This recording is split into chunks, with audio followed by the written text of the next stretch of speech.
We talk Kings coaching, potential lineups, goalies, and more on this Friday fan feedback edition of Locked On LA Kings.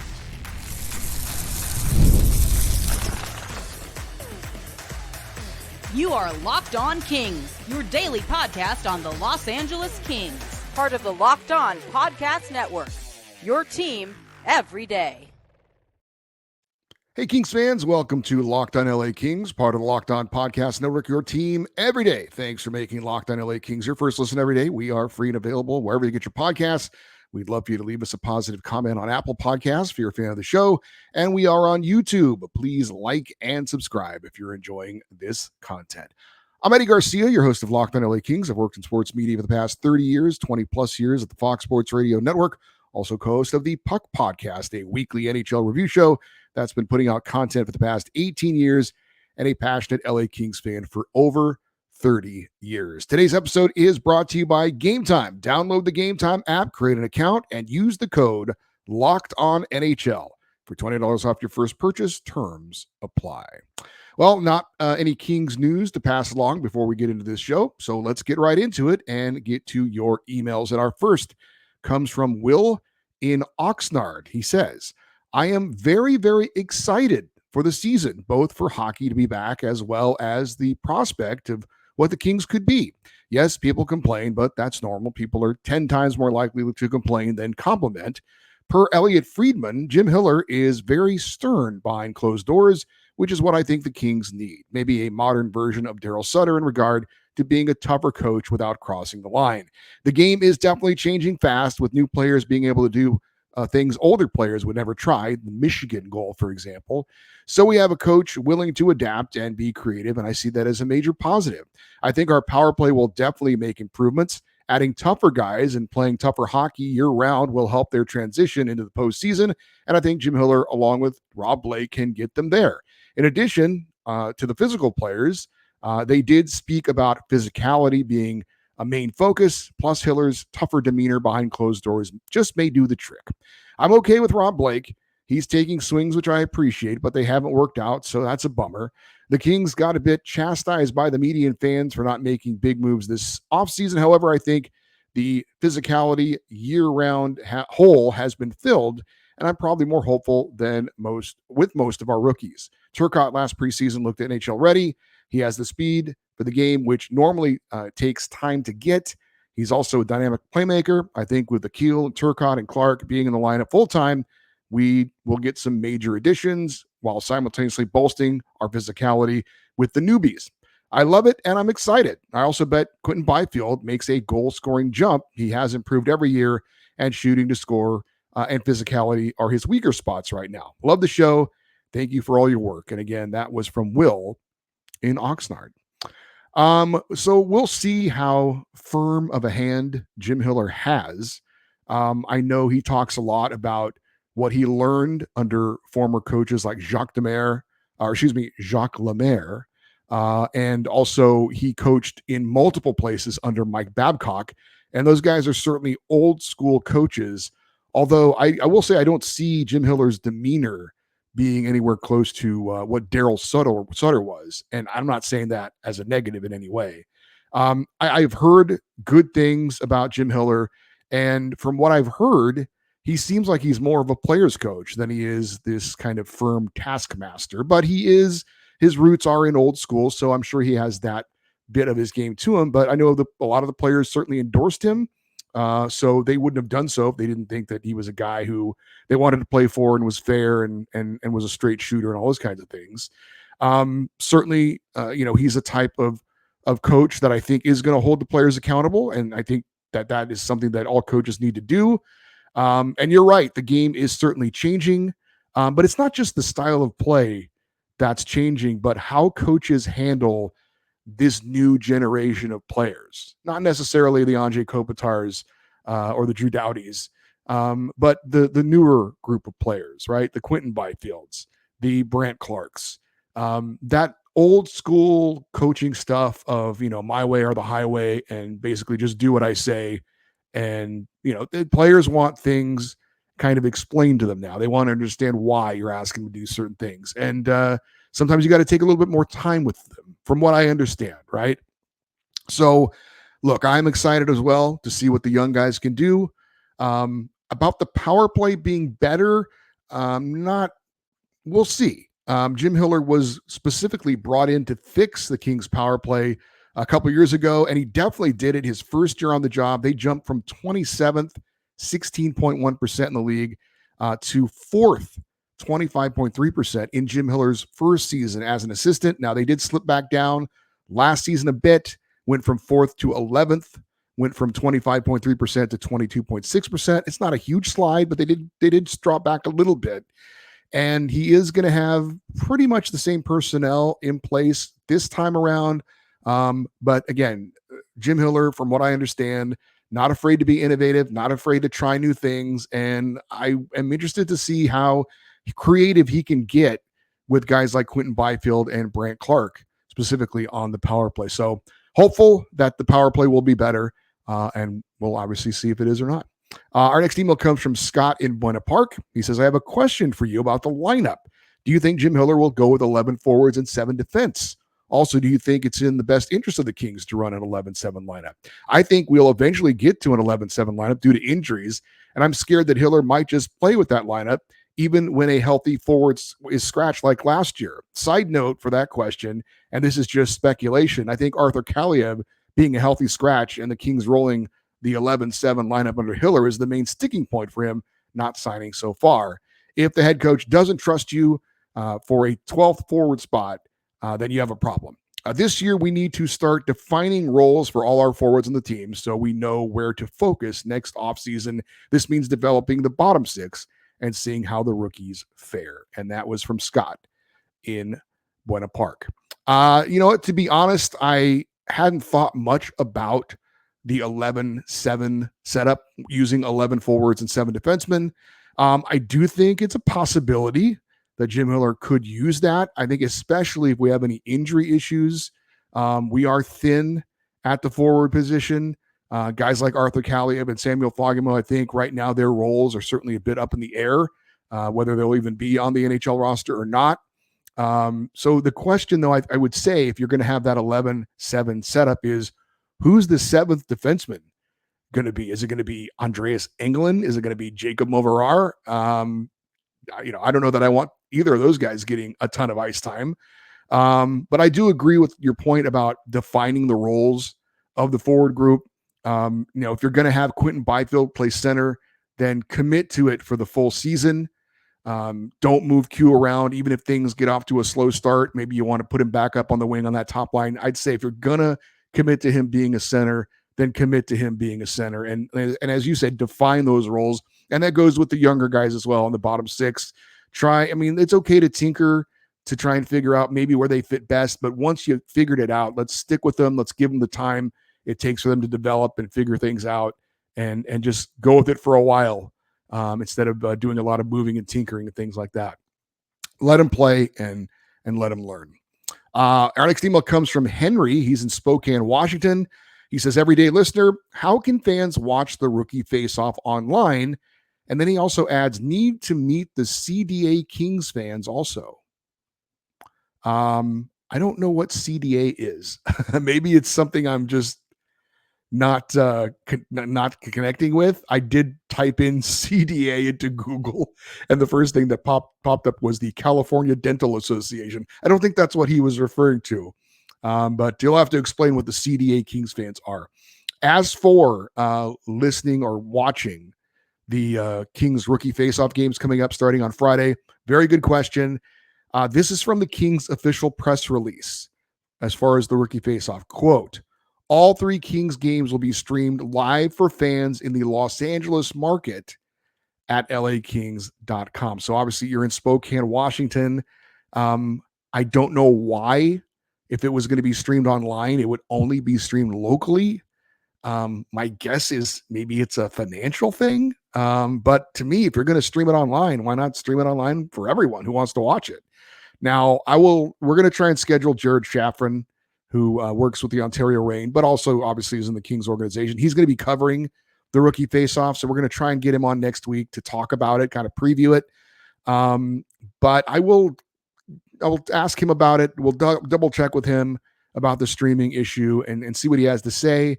I do know that 2 years ago, when I first took over this channel and I wanted to watch the rookie faceoff in San Jose, I actually watched the stream the Sharks were providing. Now, maybe it's a situation where whichever team is the host, they provide the stream.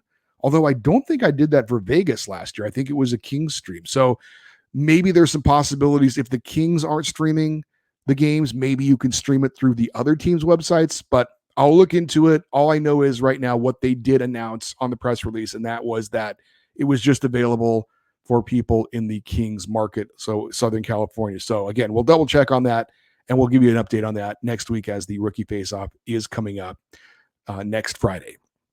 Up next, we're going to talk about Kings and goaltending. We'll do that next here on Locked On LA Kings, your team every day. Drive, passion, and patience. What brings home the winning trophy is also what keeps your ride or die alive. eBay Motors is everything you need to maintain your vehicle and level up to peak performance. From superchargers, roof racks, exhaust kits, LED headlights, and more, whether you're into speed, power, or style, eBay Motors has got you covered. With over 122 million parts for your number one ride or die, you will always find exactly what you're looking for. And with eBay's guaranteed fit, your part's guaranteed to fit your ride every time or your money back. Because with eBay Motors, you are burning rubber, not cash. With all the parts you need at the prices you want, it's easy to turn your car into the MVP and bring home that win. Keep your ride or die alive at ebaymotors.com. Eligible items only. Exclusions apply. eBay's guaranteed fit only available to U.S. customers.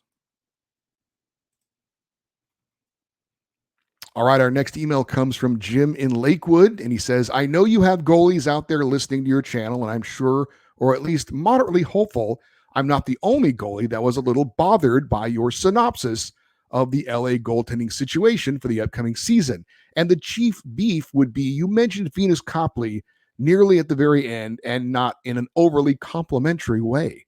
More like if someone had a toilet in their shed and your toilet went out and you always knew you could go out and get the old, not flashy toilet in the shed. It was not very nice. Let me get to the chase.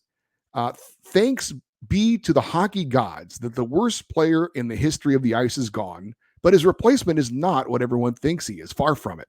If I hear someone say he just needs new scenery and it will be okay one more time, this is the stupidest thing I ever hear about pro athletes. You're paid $5 million to stop a piece of rubber from getting past you. That's it. Kemper is going to be sitting on the bench in Ontario watching Eric Portillo. Phoenix Copley and David Riddick will be the combo here in LA. Phoenix Copley gets no respect at all. Without him 21 months ago in the 2022-23 season would have been entirely different. Dude deserves a 5-year deal for at least $3 million per season. Phoenix Copley gets no respect from so many people, and sad to say from you, Eddie. I couldn't believe it. Kemper is better than Pierre-Luc Dubois, but let's face it, it's Kemper and Rittich better than Talbot and Rittich? No. Talbot and Rittich were pretty much a badass duo during the regular season. What the Kings need is something money can't buy. Kemper ain't that cat, and Phoenix Copley deserves a chance, and it seems to me he will have to have everyone break their necks to even get into the game in LA. Not good in my book, and that is Jim in Lakewood. Well, I know you, Jim, who plays some goaltending and has been a goalie in the past. I know you and some others that watch and listen to the show have played that position. I did once. I was playing roller hockey in college, and I did it because our goalie didn't show up, and I didn't want us to have to forfeit our game. And I will tell you that unless someone has kidnapped a member of my family, or for some bizarre reason someone offers me an ungodly amount of money, that will be the only time I ever try and play goalie. I think you guys are a little bit nuts, and it wasn't fun. So I'm not a goalie, never have been, never will be, don't want to be, but you can take my opinion on the goaltender position for however you wish. I would say for the last few seasons, the Kings have had and will continue to have this season adequate goaltending. Adequate as in satisfactory and acceptable, but it's not great. Phoenix Copley isn't great. Cam Talbot isn't great. Jonas Korpisalo isn't great. David Riddick isn't great. Darcy Kemper isn't great. They're all okay. Now, if you want to call that disrespectful, I guess you can. I don't mean it that way. I respect all players who are good enough to play at the professional level. But I also believe in calling a spade a spade. The Kings haven't had a great goalie since Jonathan Quick was in his prime. And to be honest, the Kings have only had 2 great goalies in their history, and that's Quick and Rogie Bichon. And that's it. That's the list. Now, is Darcy Kemper going to get every chance to show that he can't be the Kings' number 1 goalie or the 1A goalie? Yeah, because of what they're paying him. They're kind of forced into it. Now, can he be that goalie that won a Stanley Cup a few years ago? I'm not optimistic he can be, but we're going to find out. The only way Kemper is going to be in Ontario is if he's an absolute disaster. And I don't think he'll be that. Now, could the Kings theoretically get by with a combo of David Riddick and Phoenix Copley? Maybe. But Phoenix Copley is coming off knee surgery, so we do have to see how he responds to that. Now, if you're of the opinion that a player shouldn't lose his position or his standing with a team because of an injury, and that Copley was the number 2 goalie before he got hurt, so he should be the number 2 goalie again until he's beaten out. Okay, I don't necessarily agree with that, but I don't have a problem if you have that opinion. And look, I like Phoenix Copley. He did do a great job when he was forced into action. And, if he is somehow forced into action again for the Kings, I will absolutely be rooting for him. But again, let's be honest about what he is. Phoenix Copley is a guy that is barely good enough to be an NHL backup. And that's just the truth. I'm not trying to be disrespectful. But if Phoenix Copley was released by the Kings tomorrow, I don't know that any team would pick him up right now. Maybe I'm wrong. I don't think I am. So again, I'm not, this kind of reminds me of the guy that emailed and talked about me being negative. I mean, maybe you can take it that way when I'm talking about our goalies. But I'm not trying to be negative. I'm just trying to be honest with what I think we have. Is it good enough to get us into the playoffs? I think it could be good enough to get us into the playoffs. Is it good enough to take us deep in the playoffs? I don't think so. I'm not always right, but that's my opinion. I'm just going to give you my honest opinion. And by the way, Jim, you were the one who compared Phoenix Copley to a toilet. How could you do such a thing? Very disrespectful on your part. Ed, formerly Edwin in Brea, is checking in, and he normally talks about goaltending as well. He says the hockey season is fast approaching. I will explain why I said John Gibson is the next Patrick Waugh in another email. So Edwin's going to make us wait until he explains himself on that interesting statement. He says, I also want to say I have confidence Darcy Kemper will have a bounce back season and be solid for the Kings. So 2 guys who play goaltender have very differing opinions on Darcy Kemper. But Ed continues this. I wanted to talk about Johnny Gaudreau and his brother. My prayers and condolences go out to the Gaudreau family and their friends. Even though Johnny and his brother were not players for the LA Kings, I feel all Kings fans feel the same way. I did notice the hockey community, past teammates and present players, fans of all 32 franchises, NHL commissioner, etc., were all offering their deepest condolences. It shows that hockey brings people together. So yes, Ed certainly agree with that. Talked about it a little bit. And I've mentioned it before. One of my favorite things about sports is that it brings people together. Doesn't matter age, race, sex, whatever. If you're wearing a Kings jersey, I consider you a brother or a sister. If I see you wearing some hockey team, then I feel like there's a connection with you. And we go to a Kings game. It doesn't matter, who you are, what you are. I'll high five you. I'll talk to you about the Kings. We share a connection, and you're right. Hockey and sports can be a very positive thing and bring people together. And I hope the Gaudreau family, there was a vigil in Calgary and in Columbus the other day, and a lot of folks turned out to show their support and love for the Gaudreau family. So I hope in some small way that family is getting some level of comfort from all the outpouring of love for the Gaudreaus, and good on the hockey world for doing that. Coming up next, we're going to talk hockey jerseys and a few other notes. That's next here on Locked On LA Kings, your team every day. Hey, those of us that live in the LA area are so lucky. We've got so many opportunities to go see live events, sports for sure. I'll be at the Chargers Raider game this Sunday. Went to a concert at the Hollywood Bowl last weekend. But no matter what you enjoy, if you want to get tickets for these events, you need to use Gametime. Dodgers are heading to the postseason. You got USC and UCLA football back. And Gametime has a new feature that you need to use called Gametime Picks. It makes getting tickets for your favorite sporting events or your favorite concerts or anything easier. Gametime Picks filters out all the fluff, shows you only incredible deals on great seats so you don't have to waste your time searching through thousands of tickets. Download the Gametime app, create an account, and use the code LOCKEDONNHL, and you will get $20 off your first purchase. Terms apply. Again, create an account, redeem the code LOCKEDONNHL, LOCKEDON NHL, for $20 off. Download Gametime today. What time is it? Game time. Our next email comes from Sousa. He's in Arizona. He says, I mostly wanted to write in and say I'm proud that I got the Name That King this week. I surprised myself with that one. I was in high school when Yutaka Fukufuji played for the Kings. I was running a MySpace fan account for Eric Ersberg around that time. Wow. And I remember the hype around the first Japanese player in the league. Unfortunately, he fell kind of flat in some less than great performances. Super awesome to hear that he's still out there playing. And that is Sousa in Arizona talking about Yutaka Fukufuji, the first Japanese player ever to play in the NHL, and he was a Kings goaltender. Didn't go well for him, but by the same token, what an incredible journey for him to come from being born in Japan to making it briefly in the NHL. And yeah, he's still playing professionally out there. Eric in Las Vegas says, I was surprised the other day when I was watching a YouTube video about the Kings, and they mentioned that Jack Studnicka was acquired from the Sharks. Is that true? And what do you know about him as a player besides him being a center? Thanks to the show. Go Kings, go. Yes, that is true, Eric. I think it was one of those Kings notes that maybe slipped through the cracks a bit on this show. So apologies for that. July 1st, the Kings signed Jack Studnicka to a one-year deal for the league minimum, $775,000. He's 25 years old, was a second-round pick of the Bruins in 2017. He's an NHL veteran of 107 career games with the Bruins, Canucks, and Sharks. Most NHL games he's ever played in the season was 47 with Vancouver. That was in the 2022-23 season.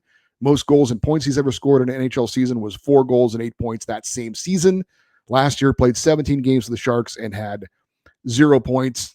He's going to be in Ontario this year playing with the Reign. If there are a rash of injuries with the LA Kings, he could get called up to fill in some holes. But a guy he's a fringe NHL player.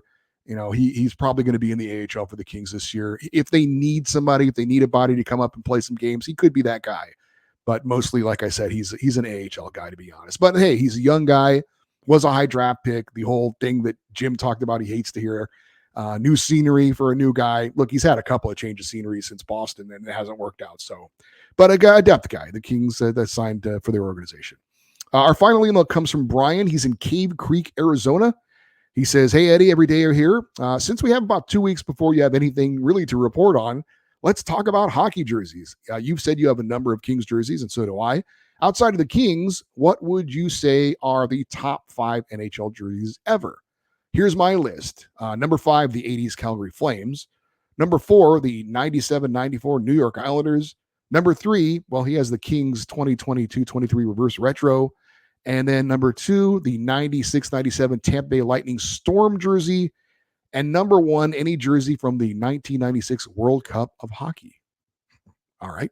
I didn't think too much about this, to be totally honest with you, Brian. I gave it a few minutes thought. I will say, in no particular order, I've always thought the Detroit Red Wings had great jerseys. Very, very basic, but classic. Red and white. That's it. Clean. I've always loved that logo, the winged wheel, kind of an homage to the auto industry when they had those big, ornamental things on the hoods. So I always like when teams implement something about their logo as far as like the tie into the local history of the city. And I've always just thought that was a cool logo. So the Detroit Red Wings jersey to me is definitely a top 5 jersey. I've always thought the Minnesota North Stars were really, really sweet looking jerseys. That the N with the star at the top of it were great. There was a reverse retro jersey a couple years ago that I thought was amazing. I almost bought it.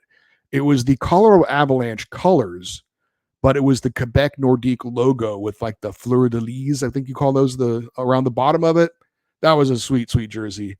The old school original San Jose Sharks teal jerseys I thought were cool. I don't really like the updated logo, but that old original logo of the shark biting through the stick and the old teal the first jerseys that the Sharks had, I thought would be in my top 5. And of course, number 1 is going to be a Kings jersey. The old purple Foreman blue jerseys with the crown on the front. That's my number 1 hockey jersey. Thanks to everyone who took the time to email. Obviously, this show is not possible without your input and your feedback. So we thank you very much for taking the time to send your emails. I hope you enjoyed my answers. If you want to send an email for a future show, we do it every Friday. LockedOnEddie@gmail.com is the email address. LockedOnEddie, EDDIE @gmail.com. For you everydayers, or for one more week every other dayers, we're going to have one more week of Monday, Wednesday, Friday shows, or 3 shows during the week. Sometimes I push it back to a Wednesday if I try to schedule an interview and it doesn't work out. But again, one more week of 3 shows. And then after that, we will return to the 5 days a week, Monday through Friday. And of course, the rookie face-off coming up a week from this Friday. We'll be able to report on that, as I will be out there checking out that event, and hopefully have some good feedback on some of the young players for the LA Kings that will be out there. We'd love you to stay interactive with the show. Follow the show on X, Twitter, Instagram. We are at Locked On LA Kings. I'm Eddie Garcia. Thank you as always for listening and watching this episode of Locked On LA Kings, part of the Locked On Podcast Network, your team every day. Have a great weekend. We'll talk to you on Monday. And as always, go Kings, go.